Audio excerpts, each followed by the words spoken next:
Hello everyone, I am Neeraj Nachiketa, Faculty of Environment Ecology and Science and Technology. Now you have already gone through the environment portion. I will be now delivering respective classes of Science and Technology. As you all know, Science and Technology is a very important component of prelims exam. At the same time, it is also very important component of the mains examination.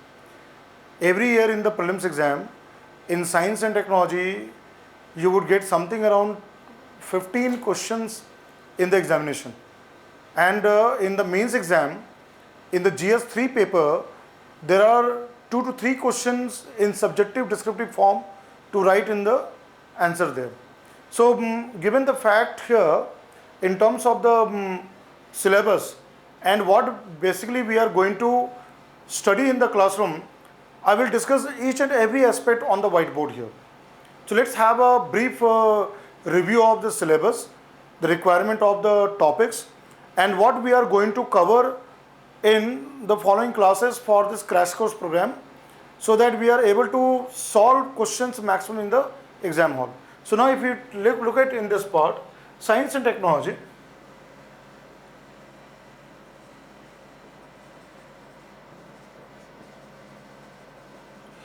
As I have mentioned that there are in the prelims exam around you can take 15 questions in the Science and Technology portion, and in the mains exam where it comes in GS3 paper 150 words or 250 words, there you will get a question around 3 questions to be written in the main examination, right? Now, if you look at the type of questions in the prelims examination, one is that you have to be aware of fundamental concepts. Let's say, for example, I'll just give you a certain example: geostationary orbit or geosynchronous orbit, polar sun synchronous orbit, right? Launch vehicles, right? In biotechnology, let's say siRNA. CRISPR-Cas9. So all those terminology you should be aware, that is linked with fundamental concept. So first thing comes here, concepts. So there in the question paper there will be keywords. You will be able to figure out in the objective question MCQ that where there will be certain keyword like GM crop, genetically modified crops. So you should know what is GM, cloning. You should know what is cloning, right? So those are technical words are there. Then what UPSC expect? UPSC expect applications of Science and Technology in national security like defense, missile, Agni, Prithvi, Nag, BrahMos, right? How it can help in the economic development, like in terms of manufacturing. So what type of technology we can use? Let's say in future we will have 3D printing. Now the robotics and AI, right? Artificial intelligence and the robotics in the field of industry. There's something called Industry 4.0, right? So application part. Then in our own day-to-day life, like for example in home we use RO, right? Reverse osmosis system for water purification, for drinking purpose there, right? Then if you take the food, probiotic food, right? That is sold in the market. There's one product called Yakult. It's a drink which contains live bacteria, which is good for the health, right? Vaccine, like for example nowadays COVID-19 vaccine phase 2 trials are going on in India. So vaccination for health purpose. So applications which come into industrial segment, economic development, societal application, security aspect, you all have to be prepared with that one. So the second thing comes here, applications. Now third is what? You have to connect with the current affairs. You have to link with the current aspects there. Whatever current aspect has come over the last 1 year, let's say space science and technology, defense, biotechnology, sector of energy like renewable energy, nuclear energy, right? Then in terms of health, then in terms of biotechnology, then new technology like nanotechnology, robotics, AI, big data, blockchain technology. You have to be all aware of that. So applications and current aspect, you have to link with the current aspect. If I say here 15 questions in the examination, you can expect around 10 to 12 questions linked with the current aspect on that, right? Apart from that, what is very, very important, the current trend of the examination is that you have to know the scientific programs, whatever the programs are there, sometimes the policies, initiatives, achievements of various scientific organizations,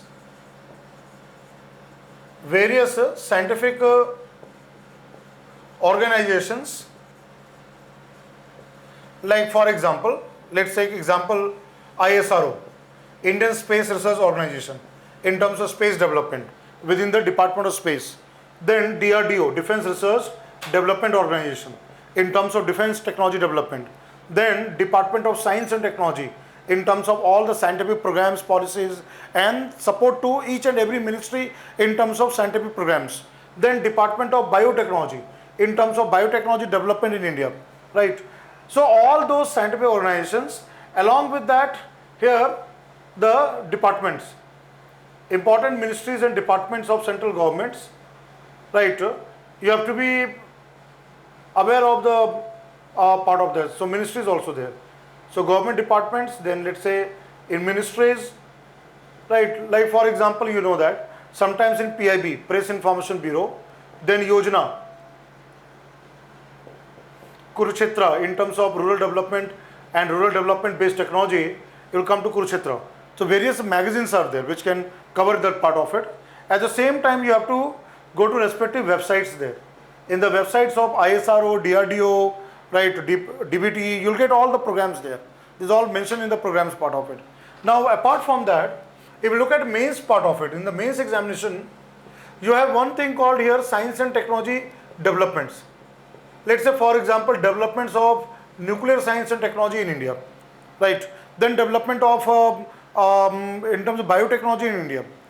What are development of space technology in India?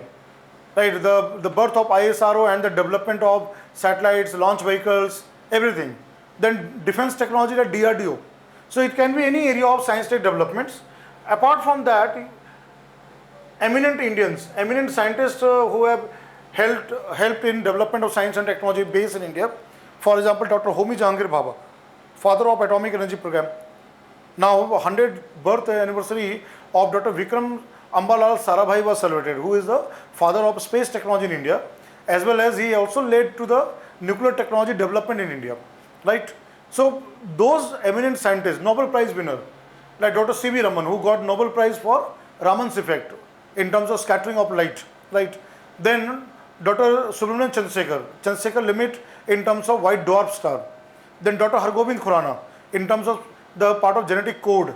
So there are Nobel laureates also there. So eminent scientists, like UPSC had asked question in the exam about Professor Satyendra Nath Bose, right, SN Bose, who is linked with Bose-Einstein condensation.